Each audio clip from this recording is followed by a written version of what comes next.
चलो कहानी सुनते हैं कि सभी श्रोताओं को मेरा नमस्कार। आज मैं आपके सामने एक ऐसी कहानी लेकर आया हूँ जिसमें आप माँ के प्यार, ममता और उसके अपने बच्चों के लिए अनमोलता को महसूस करेंगे। तो चलिए इस कहानी के माध्यम से हम माँ की ममता को समझने की कोशिश करते हैं। एक छोटे से गांव में एक गरीब परिवार रहता था।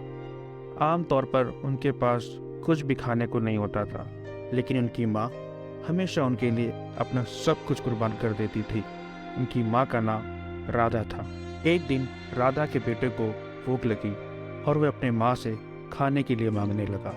राधा अपने बेटे को खाने के लिए कुछ नहीं दे पाई, लेकिन वह अपने बेटे को खाना खिलाने के लिए कुछ सोच रही थी। उसने अपने बेटे को छोटे से बगीचे में ले जाकर वहाँ एक छोटे से पौधे की जड़ को निकाला और उसे अपने बेटे को खाने के लिए दिया। उसने अपने बेटे को बताया कि ये जड़ उसके लिए प्रसाद है और वो इसे खाए। राधा के बेटे ने जड़ को देखा और सोचने लगा कि ये तो सिर्फ एक जड़ है, इसे खाकर मैं अपनी भूख नहीं मिटा सकता। लेकिन उसने मन में राधा की ममता और प्रेम के बारे में सोचकर जड़ को खा लिया। उस दिन तो राधा के बेटे की भूख मिट गई, लेकिन राधा ने उस छोटे से पौधे की जड़ को लेकर कुछ और भी किया था। उसने उस जड़ को बांधकर और पानी देकर उगाना शुरू कर दिया था।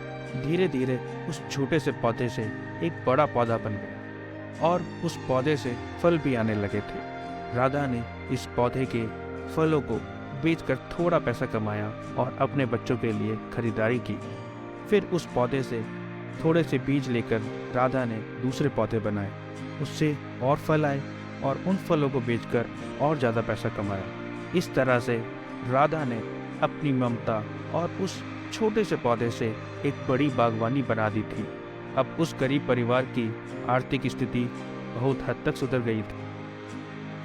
तो इस प्यार भरी कहानी से हमें ये शिक्षा मिलती है कि माँ की ममता अनोखी होती है और वह अपने बच्चों के लिए कुछ भी करने को तैयार रहती है। राधा ने अपने बच्चों के लिए अपनी ममता और प्रेम से छोटे छोटे कदम उठाकर एक बड़ी बागवानी बनाई थी। उसने अपने संकट में परिवार की आर्थिक स्थिति को सुधारा था और अपने बच्चों के लिए एक बेहतर जीवन दिया था। अगर आप भी मानते हैं कि माँ अपने बच्चों के लिए कुछ भी कर सकती है और माँ की ममता से ऊपर इस दुनिया में कुछ नहीं है, तो इस चैनल को सब्सक्राइब करें ताकि मैं आपको ऐसी ही प्यारी प्यारी कहानियाँ सुना सकूं।